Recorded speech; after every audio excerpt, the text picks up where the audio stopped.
खूब धन है, परिवार है, पद प्रतिष्ठा है, लेकिन या तो भविष्य के भय से भयभीत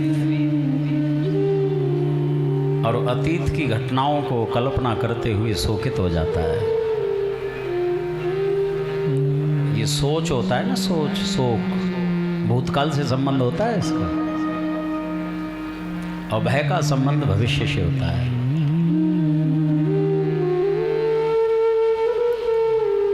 इसीलिए कहावत है ना, आराम तो है परंतु चैन नहीं है।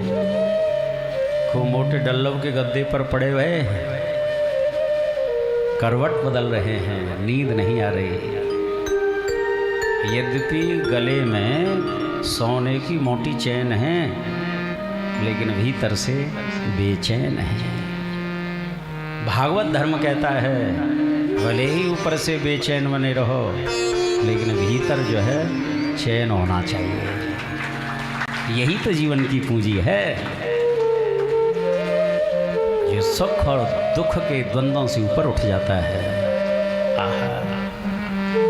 भौतिक सुख में दुख जो हैं दब जाते हैं सज्जनों, लेकिन समय पाकर के उभर आते हैं कभी भी।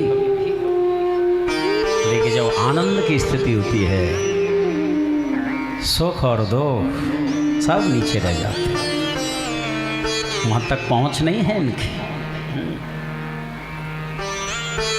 जैसे श्रीमद् भागवत जी की मंगल कलश पद यात्रा, शोभा यात्रा निकल रही हो, विचार करें, ध्यान देना। यदि कोई व्यक्ति आगे जाकर के पूछे कि क्यों जी भागवत जी कहाँ हैं, तो संदेश मिला के आधा घंटे बाद श्रीमद् भागवत जी आएंगे यहाँ पर।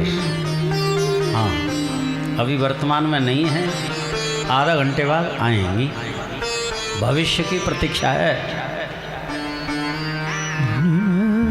किसी ने पीछे पूछा क्यों जी भागवत जी कहाँ हैं, बोले यहाँ से 20 मिनट का समय हो गया, निकल चुकी, अब नहीं है यहाँ पे, आई थी और चली गई।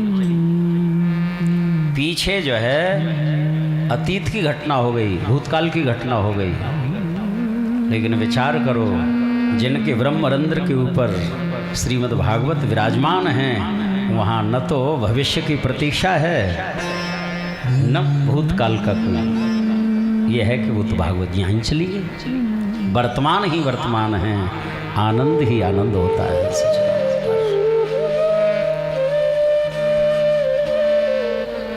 दुख का जो समय होता है, एक एक पल युगों के समान व्यतीत होता है। सुख में पता नहीं चलता, लेकिन शोक और भय बना रहता है, इसलिए उस सुख का भी कोई महत्व नहीं है। लेकिन आनंद तो अनंत होता है, अखंड होता है। चरित सिंधु रघुनायक, आहा, हरि अनंत हरि कथा अनंता, ये अनंत रस है, पारावार नहीं इसका। इस रस में जितना डूबो, इसकी तह तक पहुंचना बहुत असंभव है।